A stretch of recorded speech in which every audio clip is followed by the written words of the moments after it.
Okay, now, the subject of our conference, imperialism, could not be more topical, could not be more on topic. Today there are influential writers and politicians who openly proclaim the triumphant emergence of an American empire. Now, some writers, like Niall Ferguson, this English guy, say that the Americans, well, there could be an American empire.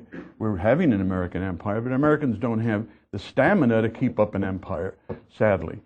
Others like Walter Williams, whom I respect, the economist George Mason, says Americans today are not as good as they were in the greatest generation. They don't have the courage to have an empire. But many people are saying we do have an empire, and all the better for it. We are supposed to be the reincarnation of the British Empire, bigger and better, and also a new and infinitely more powerful Rome. There are a lot of people who thrill at that.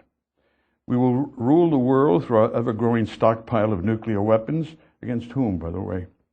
Through militarizing the space above the Earth and monopolizing the military uses of space, through electronic technology that can eavesdrop on every single communication everywhere, and through all the other products of the capitalist system that the government appropriates to its own purposes.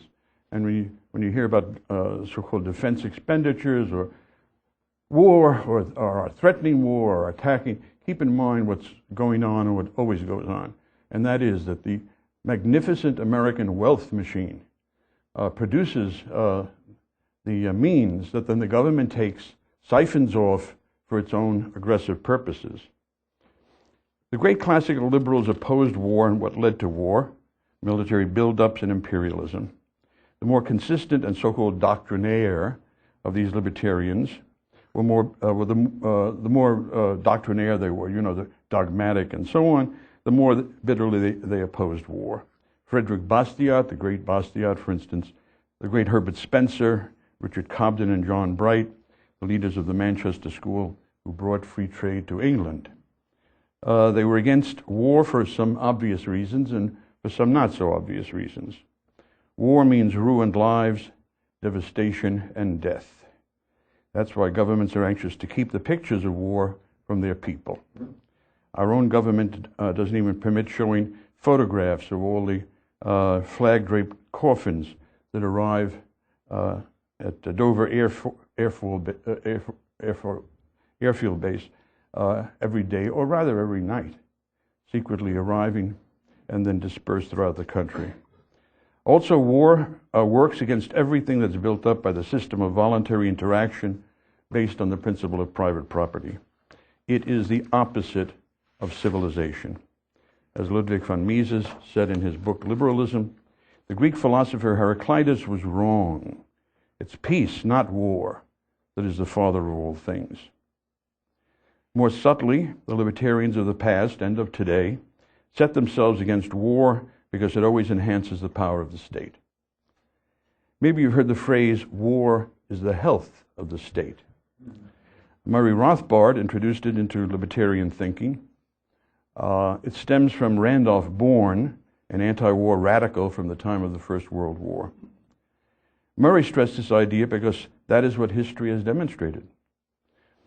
And you can read about it in detail in Robert Higgs's indispensable work, Crisis and Leviathan, where he shows how our wars have expanded the oppressive power of the American government over 150 years now.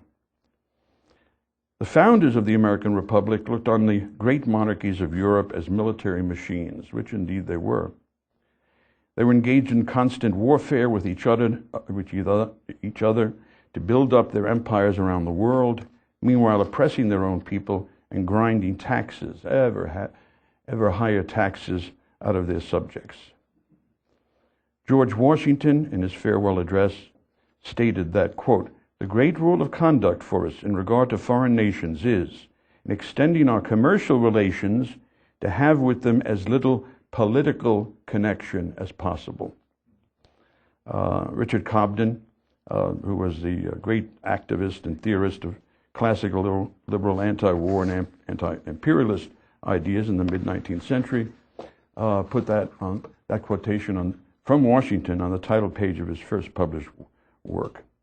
Thomas Jefferson wrote, "I am for free commerce with all nations, political connection with none, and with little or no diplomatic establishment." In his second inaugural address, Jefferson warned against entangling alliances with any foreign country, because that was the sure way to get us involved in wars that were none of our business. Now, James Madison is often considered the father of the Constitution. This is what Madison had to say about war. Of all the enemies of true liberty, war is perhaps the most to be dreaded, because war comprises and develops the germ of every other. War is the parent of armies. From armies proceed debts and taxes, and armies and debts and taxes are the known instrument for bringing the many under the domination of the few. In war, too, the discretionary power of the executive, the president, is extended. This is the father of the Constitution. No nation can preserve its freedom in the midst of continual warfare.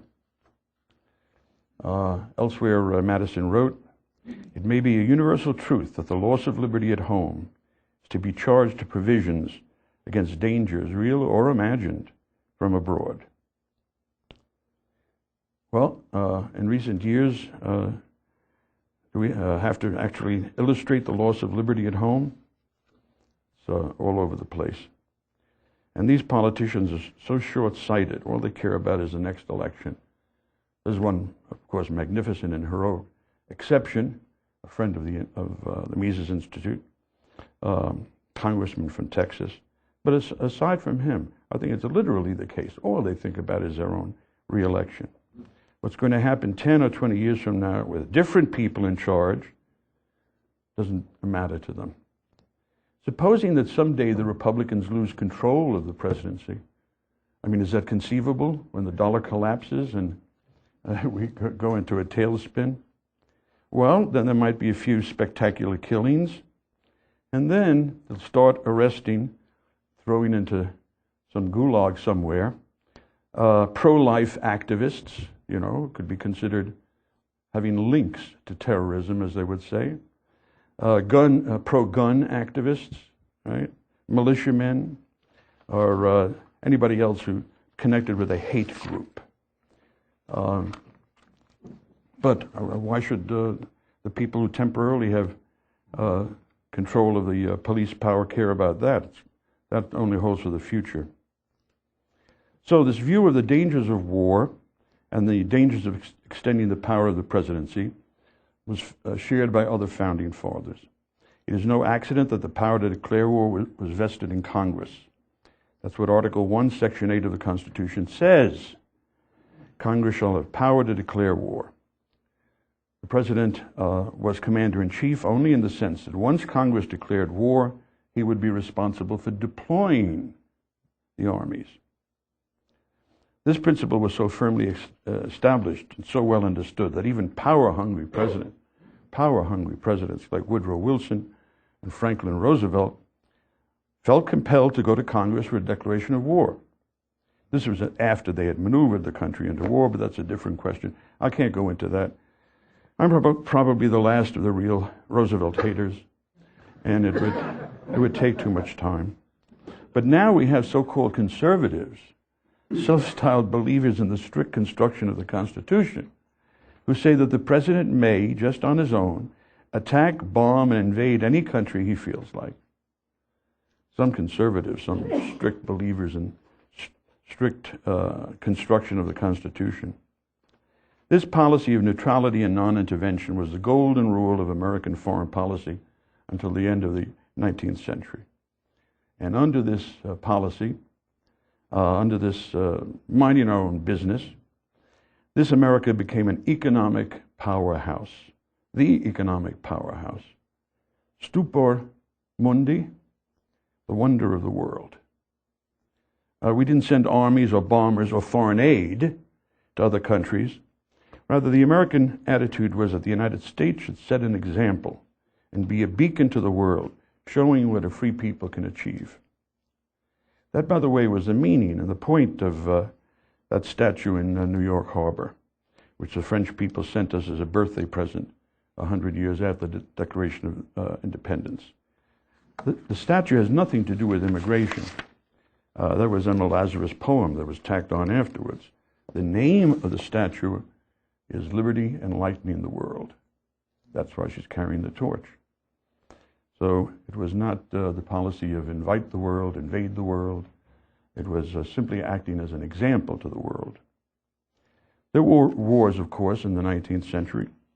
The War of 1812, the war against Mexico, the final awful ordeal of the 1860s.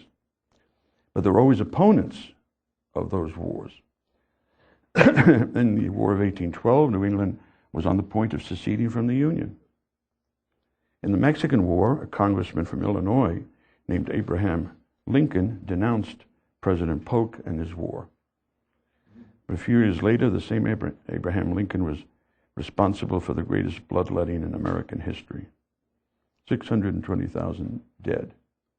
That's pretty much as in all the other wars put together. Well, we can't get, there are other people here who know a lot more about that awful ordeal. We got into it in the aftermath than I do. But there's this continuing prejudice in the back of everybody's mind against the South. But one little point about the War for Southern Independence, which a lot of people call the Civil War. Gore Vidal, maybe you've heard of him and seen his stuff. He's as good on foreign policy as he's bad on economics. But he got into a lot of trouble with the New York intellectuals when he wrote that those people up there cared a lot more about the Spanish Civil War than they ever cared about the American Civil War. And that got under their skin because it was true.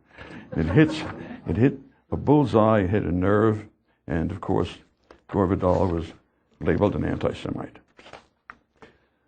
Now, the most prominent anti-war movement in the 19th century came at the time of the Spanish-American War and the war against the Philippines.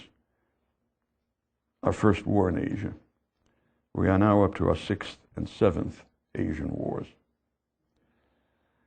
The fever for war against Spain was hyped up by the alleged unspeakable sufferings of the Cubans at the hands of the unspeakable Spaniards. The U.S. Navy ship, the Maine, exploded in Havana Harbor. What was it even doing in Havana Harbor? After ultimatums to Spain, President McKinley got the war he was aiming for all along. Now, meanwhile, a cabal had been operating behind the scenes in the American government, very similar to the neoconservative cabal that got us into the Iraq War. It included Theodore Roosevelt, the effective head of the Navy, John Hay, the Secretary of State, Henry Cabot Lodge, a leading senator, and Alfred Thayer Mahan, the top theoretician in the Navy Department. Mahan is an odd bird. He was very influential. He was not a fighting man. He was a bureaucrat. Spent his time writing books, pushing for bigger and bigger budgets for the Navy. In 1893, he published a work, The Influence of Naval Power Upon History. Talk about humanitarians. In Germany, the Kaiser loved the book, had it translated into German, and sent it to all his naval commanders. It fueled the naval war race between Germany and England that was so fateful for the world. In Japan, the naval officers loved the book, used it to build up the Japanese Navy. The same thing happened in other imperialist countries. So Mahan contributed greatly to the mad and very scary armaments race among the great powers. What Theodore Roosevelt and his buddies were aiming for was to make America into a world power, with colonies like the other countries. They loved and admired power and military force. They favored what they called the large policy. The small policy was what used to be the traditional American way, minding our own business and keeping our distance from world politics and the wars that came with playing a big part in world politics. But this cabal had contempt for that small policy. They didn't understand really what the life of ordinary decent Americans was. Mahan was a lifelong bureaucrat. Theodore Roosevelt and Henry Cabot Lodge were old money. They looked down on people who worked for a living in the hustle and bustle of the marketplace, considered it faintly ridiculous. And it's no accident that today's neoconservatives love Theodore Roosevelt. That I can understand. What I can't understand is what Theodore Roosevelt is doing on Mount Rushmore, along with Washington and Jefferson. Lincoln makes more sense. But how come whoever the sculptor was who created Mount Rushmore, how come he gets to select the 4 greatest American presidents? And everybody has to pay attention to that. At the Mises Institute, we have our own list of the greatest presidents. Grover Cleveland might be included, or especially Martin Van Buren, both from Buffalo, New York. But my own sentimental favorite is Zachary Taylor, who got sick at his inaugural party and died a month later. The idolization nowadays of Theodore Roosevelt is a bad sign. He was an unabashed, out-and-out American imperialist, as today's neocons are. When the war with Spain came, he and his co-conspirators were ready with their plans. William McKinley had promised not to annex an inch of territory. But once Spain was beaten, the United States annexed Puerto Rico, established a protectorate over Cuba. Worst of all, America forced Spain to cede the Philippines. Now the boundaries of the United States are not this continental stronghold, this impregnable fortress that we had in the North American continent, but 7,000 miles away on the other side of the Pacific, in the middle of a fierce rivalry among the imperialist powers. There were some who were already beginning to talk about the coming inevitable war with Japan. The Filipinos weren't happy to exchange one imperialist master for another, so we had to send an army to the Philippines to suppress a rebellion, just as our invasion and occupation of Iraq has created what they call an insurgency. Funny how people don't like to be invaded and occupied by foreigners. The decision to annex the Philippines, vicious war against the Filipinos, about 200,000 men, women, and children killed, generated an anti-war movement, the Anti-Imperialist League, which I think one of my colleagues will be addressing in a little while. It included people like Andrew Carnegie, Mark Twain, the famous philosopher William James, Carl Schurz, the leader of the German-American community, and others. And among these anti-imperialists, among the most outspoken of them, was William Graham Sumner. William Graham Sumner.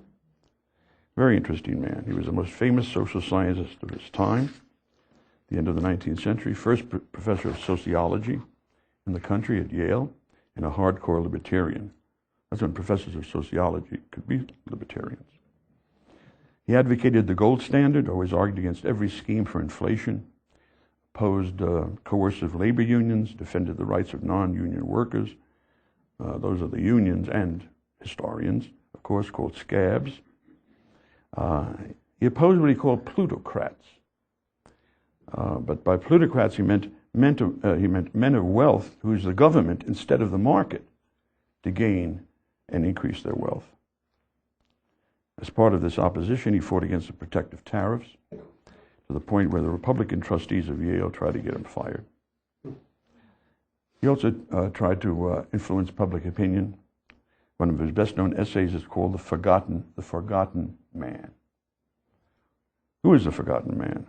Well, Sumner says, let's say that 2 social reformers get together, A and B, and they plan to help someone who's in dire straits, C. Now, C might be in dire straits because of his bad habits, his bad lifestyle, or because of bad luck. The social reformers A and B wanted to help C from their own funds, by appealing to others for their donated funds. There would be no problem. That would be one thing. But instead, what they do is to target D, the forgotten man, and force him to give up some part of his money to support poor C. Now, D, the forgotten man, is a productive member of society. He works hard for himself and his family, He's not a burden to society, instead he contributes to it.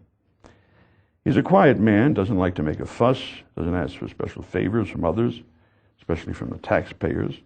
He obeys the laws, pays his taxes, asks for nothing further than to be left alone, to work for himself, to accumulate as much wealth as his talents will allow him to, and to leave his children better off than he was. Everyone celebrates and praises the social reformers A and B. They applauds their compassion in helping poor C. Everyone loves that. But they don't pay the slightest attention to D. They forget about him, although he's the one who keeps the whole system running through his work and his life. And Sumner adds, interestingly, sometimes forgotten man is a woman. Well, in 1899, Sumner gave a talk in New Haven. It was entitled, "The Conquest of the United States by Spain." That's after our great, glorious victory over the Spanish wooden fleet.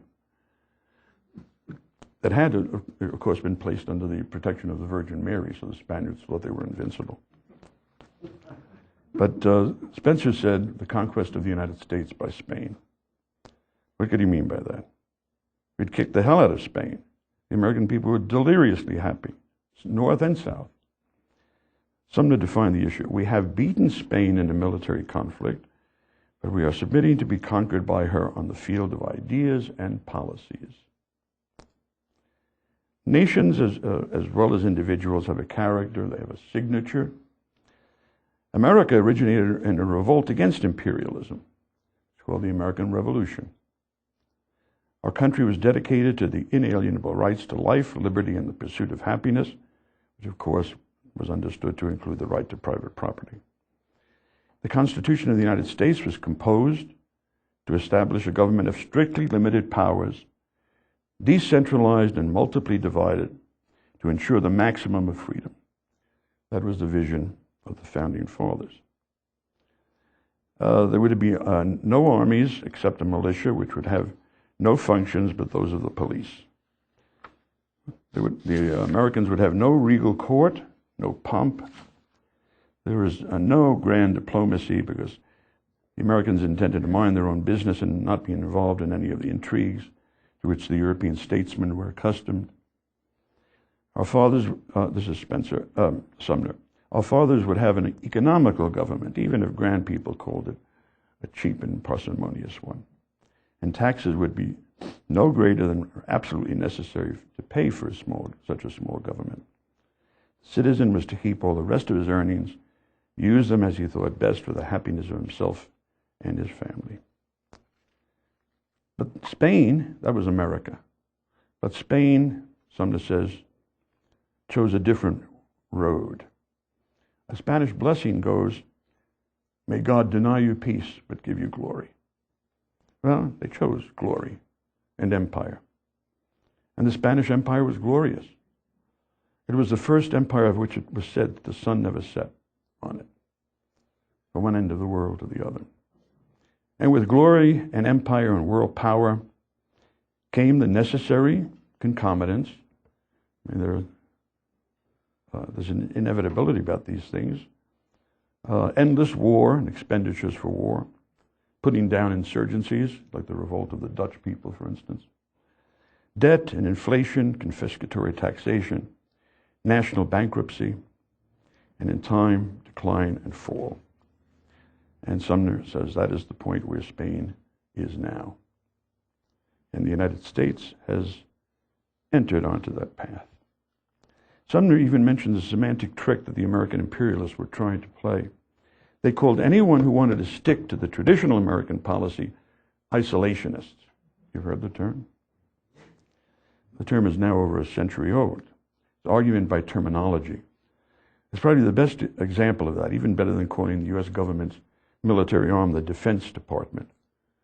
Some Defense Department, after spending trillions of dollars, when 9/11 came, they couldn't even defend their own headquarters. And now anything the Pentagon wants to squander money on is called defense expenditure. But isolationism is an even better semantic fraud. And Sumner already had his answer to it. In a world of incessant fighting, devastation, and death, who would not choose to isolate himself and his family and his country in the peaceful pursuit of happiness? But isolationists, in the sense that the empire builders use the term, how ridiculous is that? In the traditional American policy, Americans traded with peoples all over the world. Our ships went to China, to Europe, to Latin America.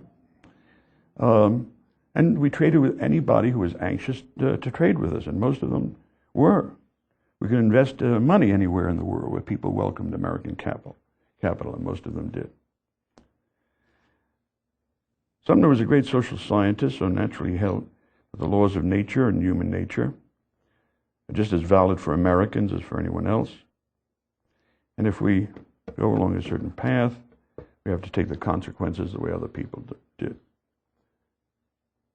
America seems to have chosen the way of empire.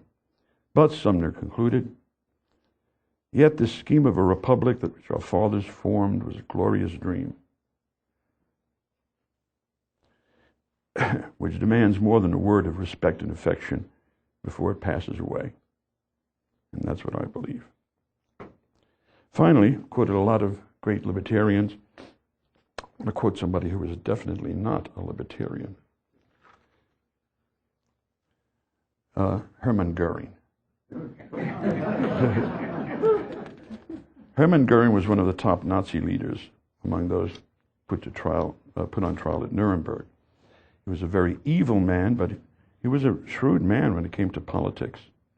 G.M. Gilbert was an American psychiatrist who interviewed Goering and the other defendants at Nuremberg. One day, this is what Hermann Goering told him. Naturally, the common people don't want war, neither in Russia, nor in England, nor in America, nor for that matter in Germany. But after all, it is the leaders of the country who determine policy.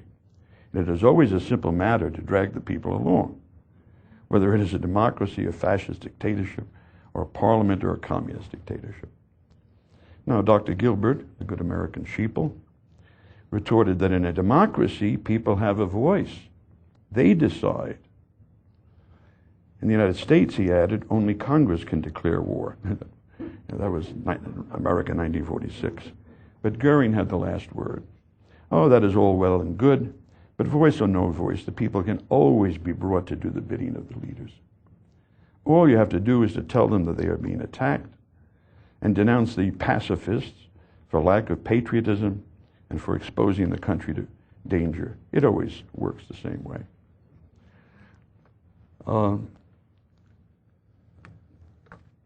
The thing to keep in mind, I would say, is that we should remember that they are liars, that they consistently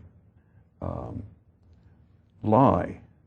Machiavelli knew that. He said, the people go by appearances rather than reality, so the leaders can fool them into anything. Just one and they lie about big things, they lie about small things. One small example, except it's not a small example to his family.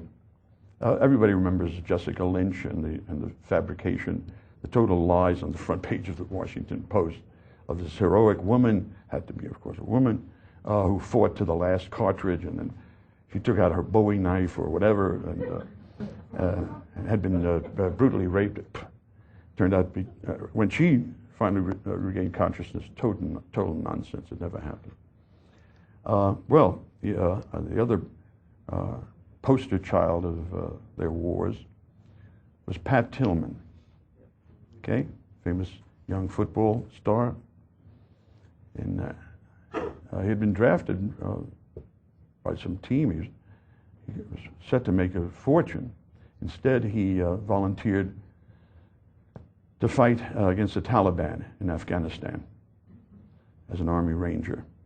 And his brother, Kevin Tillman, volunteered at the same time. Now, Pat Tillman was killed.